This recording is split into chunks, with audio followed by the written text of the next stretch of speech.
President, CEO, Dr. Guillermo B. Torres Jr., to our College of Accounting Education Dean, Sir Lord Eddie Aguilar, to our Assistant Dean, Sir Debson Porras, to the program heads, to the faculty, to the students, and to the new CPAs, a pleasant afternoon to all of you. First of all, I want to thank our Almighty God for this wonderful day that we may able to gather and celebrate another milestone of our lives. And of course, I want to congratulate my co-pastors, new CPAs, for their resilience in taking the May 2024 CPA licensure examination. Let me introduce myself. I am Frances Yvonne Cabral, and I graduated in March 2018. I enrolled in UM to pursue and study college, but taking up accountancy was definitely not in my plan. Rather, I wanted to take up Bachelor of Secondary Education. It was my mother's decision that prevailed, so I surrendered. Unfortunately, while I was an upcoming second-year student, my mom died, and she was a dialysis patient. Nakaingon ko sa akong self ato, pwede naman zero ko mag-shift. That until naingon si Ma'am Barcelona sa among klase. Second year na kayo, naligo naman mo, swimming na lang na. Padayon na ninyo accountancy. And I truly thank Ma'am for her words, nagkaroon ko courage na ipadayon. To sum up my college years, I was not an excellent student. I took financial accounting 3 times, MAS 1 for 2 times, auditing problems for 2 times, and yes, the pre-rev for 5 times. I remember tanan akong allowance, ginaipon ako secretly just to pay for my tuition fees kay kaulaw na siling extend, given na akong papa na lang nag-apis sa kuha. And truly, God will always provide. I graduated college all thanks to Him and to my father's undying support. I took the board exam October 2018 and May 2019. I failed.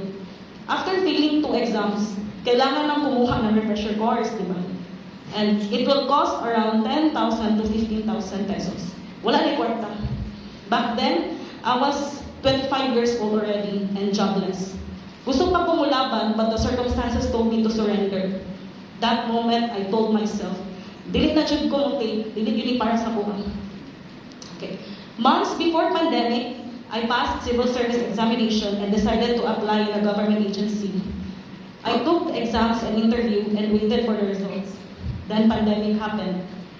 Months after, naka-receive kong tawag from HR with good news that I passed and my name was included in the list for deliberation.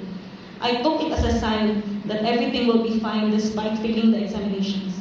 But, sadyang mapaglaro ang tadhana. A month after that call, I received a rejection letter stating, the board did not recommend you for the position. Finding a job while in pandemic was very challenging. But again, God will truly provide. This time, a very good friend who is a virtual assistant recruited me for a job that is very, very far from what I've studied. The client needed a part-timer to monitor CCTV cameras of his buildings in New York. Wala ko'y choice. Wala ko'y kwarta. It's pandemic and dili na ko ikaulaw na akong first job is tagabantay lang og CCTV. But I can't deny the fact that I felt insecure sa akong mga batchmates sa nanay mga stable jobs. Even sa akong mga barkada sa college, most of them are CPAs. Gitulon na ko ka ng bribe, basta na lang ko'y kwarta. I'm very grateful for the job, but as years passed, I felt like I'm living an autopilot life. Autopilot meaning, balik-balik na lang work, tulog ka, wala. Yes, I have money, but I'm not growing. Tinuod jud kay nga. If para sa imuha, miskan ginakalimtan na nimo imong pangandoy, there is this light ba nga balik-balikon kang tawagon bitaw. And I read a quote, when life gives you lemons, make a lemonade. So malinda naman. Which means turning sourness, kanang kapait sa life or difficulties into something positive and desirable outcome. So, I used that part-time job to save money, enrolled refresher course with my own money, worked while attending review, and took the May 2023 CPAN. In 23, Again, I failed. But it did not stop me. I still took the October 2023 Sipale, and yes, I failed again. Not even conditional. But thankfully, by God's undying grace, after taking Sipale for 5 times, finally I passed the May 2024 Sipale.